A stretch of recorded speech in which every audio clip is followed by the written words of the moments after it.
Hello everyone. आज की video में हम बात करेंगे सिफिक्जिम मेडिसिन के बारे में। तो चलिए वीडियो को स्टार्ट करते हैं। जो ये सिफिक्जिम मेडिसिन है, ये एक सिफेलोस्पोरिन ग्रुप की एंटीबायोटिक है। सिफेलोस्पोरिन का मतलब क्या है? ये एक एंटीबायोटिक का ग्रुप है। एंटीबायोटिक्स को अलग अलग ग्रुप के अंदर डिवाइड किया गया है, जैसे कि पेनिसिलिन ग्रुप है, सिफेलोस्पोरिन ग्रुप है। इसके अलावा और भी ग्रुप्स हैं। जैसे हमने पिछली वीडियोज़ के अंदर पढ़ा था कि पेनिसिलिन ग्रुप के अंदर हमने दो एग्जाम्पल पढ़े थे। एक तो एम्पिसिलिन पढ़ा था, एक अमोक्सिसिलिन पढ़ा था। तो ठीक उसी प्रकार आपको ये याद रखना है कि जो सिफिक्जिम दवा है, जो सिफिक्जिम एंटीबायोटिक है, वो सिफेलोस्पोरिन ग्रुप की एंटीबायोटिक है। ठीक है, तो आपको इसका जो ग्रुप है वो पता होना चाहिए। ओके। नेक्स्ट है कि जो ये सिफिक्जिम है, ये एक ब्रॉड स्पेक्ट्रम एंटीबायोटिक है। ब्रॉड स्पेक्ट्रम का मतलब है कि ग्राम पॉजिटिव और ग्राम नेगेटिव दोनों टाइप के बैक्टीरिया पे ये काम कर सकती है। नेक्स्ट है कि ये एक ओरल एंटीबायोटिक है, केवल इसको ओरली लिया जाता है। ओके, तो तीन बातों का आपको ये ध्यान रखना है।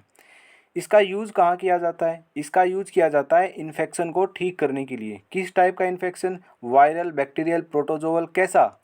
तो हम कहेंगे कि बैक्टीरियल इन्फेक्शन को ठीक करने के लिए सिफिक्जिम एंटीबायोटिक का यूज किया जाता है।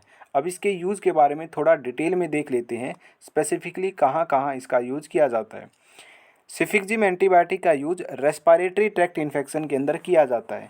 रेस्पिरेटरी ट्रैक्ट इन्फेक्शन में जैसे कि थ्रोट इन्फेक्शन हो गया, गले का इन्फेक्शन, ब्रोंकाइटिस हो गया, यानी कि जो ब्रोंकाई है, जो सांस की नली है, अगर उसके अंदर बैक्टीरियल इन्फेक्शन की वजह से इन्फ्लामेशन यानी कि सूजन आ जाए, वहाँ पे यूज किया जाता है। और निमोनिया। तो ये कुछ एग्जाम्पल है रेस्पिरेटरी ट्रैक्ट इन्फेक्शन के, जहाँ पे सिफिक्जिम एंटीबायोटिक का यूज किया जाता है ताकि जो ये इन्फेक्शन है ये ठीक हो जाए। नेक्स्ट है यूरिनरी ट्रैक्ट इन्फेक्शन यानी कि यूटीआई। तो यूटीआई के अंदर भी सिफिक्जिम एंटीबायोटिक का यूज किया जाता है। नेक्स्ट है ओटाइटस मीडिया। ओटाइटस मीडिया यानी कि ईयर इन्फेक्शन। कान के अंदर अगर बैक्टीरियल इन्फेक्शन है तो उस इन्फेक्शन को ठीक करने के लिए सिफिक्जिम एंटीबायोटिक का यूज किया जा सकता है। नेक्स्ट आता है बिलियरी ट्रैक्ट इन्फेक्शन।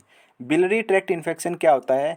जो हमारा बाइल डक्ट सिस्टम होता है ना, अगर उसके अंदर किसी भी टाइप का इन्फेक्शन हो जाए, मतलब कि अगर उसके अंदर बैक्टीरियल इन्फेक्शन हो जाए, तो हम सिफिक्जिम एंटीबायोटिक का यूज कर सकते हैं इस इन्फेक्शन को ठीक करने के लिए। अब मैंने एक वर्ड बोला, बाइल डक्ट सिस्टम। इसका मतलब क्या है? लीवर से जो डक्ट निकलती है ना, जो इंटेस्टाइन के अंदर जाती हैं बाइल जूस को लेके, है ना, वो होती हैं बाइल डक्ट। और जो गोल ब्लैडर यानी कि जो पित्त की थैली होती है, उसकी जो डक्ट होती है वो होती है सिस्टिक डक्ट। तो लीवर से निकलने वाली डक्ट और सिस्टिक डक्ट दोनों आपस में मिलके एक नई डक्ट बनाती है और फिर इंटेस्टाइन के अंदर बाइल जूस को डाल देती है ना। बाइल जूस किस में मदद करता है? डाइजेशन में मदद करता है, फूड के डाइजेशन में। तो सिस्टिक डक्ट है, जो गाल ब्लैडर की डक्ट है और जो लीवर की डक्ट है, दोनों मिलके डक्ट सिस्टम बनाती है। अगर उसके अंदर किसी भी टाइप का किसी भी टाइप का नहीं, अगर बैक्टीरियल इन्फेक्शन हो जाए तो वहाँ पे हम सिफिक्जिम एंटीबायोटिक यूज कर सकते हैं। नेक्स्ट है गोनेरिया के अंदर भी इसका यूज किया जाता है। गोनेरिया क्या है? ये एक सेक्सुअल ट्रांसमिटेड डिजीज है। ये भी जो ये डिजीज है, ये बैक्टीरियल इन्फेक्शन की वजह से होती है। तो इस कंडीशन के अंदर भी जो सिफिक्जिम दवा है उसका यूज किया जाता है। ठीक है। एक और यूज है जो मैंने यहाँ पे नहीं लिखा है। अगर मसूड़ों के अंदर इन्फेक्शन हो जाता है तो भी सिफिक्जिम एंटीबायोटिक का यूज किया जाता है। और जो डेंटिस्ट है ना, वो सबसे ज़्यादा सिफिक्जिम एंटीबायोटिक ही प्रेफर करते हैं, है ना। एक तरीके से ये लगा लो, सबसे फेवरेट एंटीबायोटिक जो डेंटिस्ट की है ना, वो सिफिक्जिम होती है। तो मसूड़ों के अंदर भी अगर इन्फेक्शन हो जाए तो वहाँ भी सिफिक्जिम एंटीबायोटिक यूज़ की जाती है। ओके, तो ये इसके यूज़ हो गए। आई होप आपको अच्छे से समझ में आए होंगे। अब इसके डोज के बारे में बात कर लेते हैं। कितना डोज होना चाहिए सिफिक्जिम का? तो डोज होता है 10 mg पर केजी पर डे। एक दिन में ना 10 mg पर केजी, यानी कि 1 किलो अगर वज़न है तो 10 mg दवा देंगे। ठीक है, और डिवाइडेड डोज में देंगे। अब एग्जांपल के थ्रू मैं आपको समझाता हूँ। अगर किसी व्यक्ति का वजन 40 kg है ना, तो हमने कैलकुलेट किया इस हिसाब से 10 mg पर केजी पर डे, तो उसको हम कितना देंगे? तो उसको हम 400 mg देंगे। एक दिन में हम 400 mg देंगे। ओके, और डिवाइडेड डोज में देंगे, दो डिवाइडेड डोज में, यानी कि 400 mg देंगे उसको पूरे एक दिन में। तो 200 mg तो सुबह दे दो और 200 mg शाम को दे दो। तो इस तरीके से जो सिफिक्जिम की डोज है वो कैलकुलेट की जाती है। और डोज होती है 10 mg पर KG per day in 2 divided dose. Single dose में भी दे सकते हैं, 400 mg सुबह दे दो, बस पूरे दिन में फिर डोज एक भी डोज देने की ज़रूरत नहीं है, क्योंकि पर डे 400 mg ही देना था। तो 400 mg अगर सुबह दे दिया तो उससे नेक्स्ट डे सुबह फिर 400 mg देना है और उसे नेक्स्ट डे फिर 400 mg देना है। तो मतलब सिंगल डोज में भी दे सकते हो, अगर डिवाइडेड डोज में दिया जाए तो भी अच्छी बात है। ओके, नेक्स्ट है इसके क्या क्या साइड इफ़ेक्ट होते हैं। डायरिया, लूज मोशन हो सकता है, नोजिया, वोमिटिंग, एब्डोमिनल पेन हो सकता है। तो ये कुछ साइड इफ़ेक्ट हैं जो सेफिक्जिम एंटीबायोटिक लेने के बाद हो सकते हैं। ज़रूरी नहीं है कि सभी को हो, किसी किसी को ये हो सकते हैं। ठीक है, नेक्स्ट है ड्रग इंट्रैक्शन। जो सेफिक्जिम एंटीबायोटिक है वो किस किस के साथ इंटरेक्ट करती है। देखिए, अगर कोई पेशेंट सेफिक्जिम एंटीबायोटिक अकेले लेता है, उसके साथ कोई भी और दवाई नहीं लेता है, तो सेफिक्जिम जो एंटीबायोटिक है वो किडनी पे किसी भी प्रकार का डैमेज नहीं डालती है। ठीक है, किडनी को कोई भी नुकसान नहीं पहुंचाती है।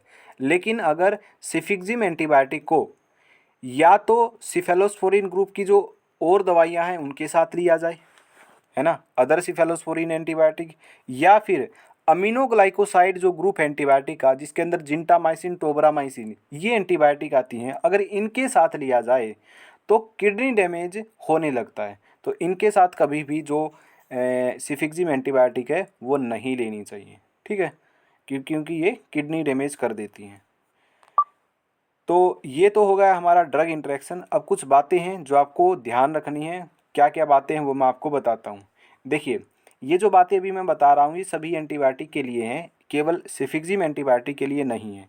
देखिए, जब भी डॉक्टर आपको एंटीबायोटिक देता है ना, तो आपको कोई भी डोज स्किप नहीं करनी है। मान लिया डॉक्टर ने आपको 4 दिन के लिए एंटीबायोटिक दी और आपने एंटीबायोटिक खाई पहले दिन, दूसरे दिन, है ना, दूसरे दिन जब आपने एंटीबायोटिक खाई ना, तो आपको जिस भी जो भी इन्फेक्शन था वो ठीक हो गया मान लो 2 दिन में, उसके बाद आपने वो एंटीबायोटिक छोड़ दी। तो ऐसा नहीं करना है, क्योंकि अगर आप 2 दिन एंटीबायोटिक खाने के बाद वो एंटीबायोटिक छोड़ देते हो जो डॉक्टर ने 4 दिन के लिए दी थी, तो वापस इन्फेक्शन हो सकता है ना। तो डॉक्टर जितना भी आपको कहे कि आपको 4 दिन लेनी है एंटीबायोटिक तो 4 ही दिन लेनी है, यानी कि जितनी भी डोज आपको डॉक्टर देता है जितने भी दिन की, वो आपको फॉलो करनी है।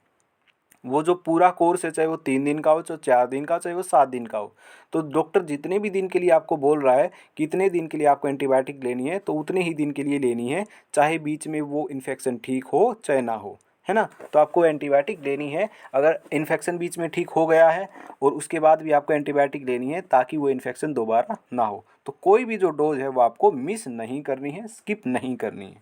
पहला तो पॉइंट ये था।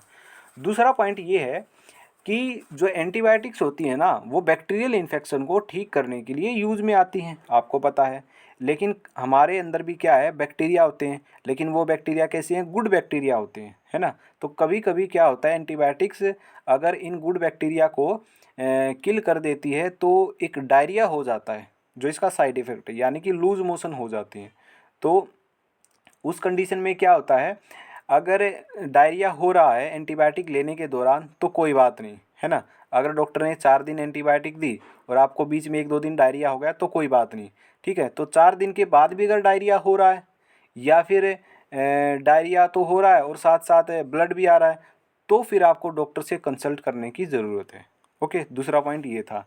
तीसरा पॉइंट है कि अगर आपने किसी भी टाइप की एंटीबायोटिक ली या किसी भी प्रकार की आपने दवा ली और आपके बॉडी पे रैसेज हो गए हैं, है ना, आपकी बॉडी पे आपकी जो स्किन है वो इची हो गई है, यानी कि खाज खुजली हो रही है कोई भी दवा लेने के बाद, या फिर आपका जो फेस है उसके ऊपर सूजन आ गई है ना, तो या फिर आपको सांस लेने में दिक्कत हो रही है, अगर इनमें से किसी भी प्रकार की दिक्कत हो रही है किसी भी प्रकार की दवाई लेने के बाद, तो वो दवाई आपको तुरंत बंद कर देनी है और डॉक्टर से जाके मिलना है। तो ये कुछ पॉइंट है जो आपको हर एंटीबायोटिक के बारे में ध्यान रखने हैं। ठीक है, तो ये थी आज की हमारी वीडियो जिसके अंदर मैंने आपको सेफिक्जिम एंटीबायोटिक के बारे में बताया। आई होप आपको समझ में आई होगी। आज की वीडियो में इतना ही, तो मिलते हैं नेक्स्ट वीडियो के अंदर।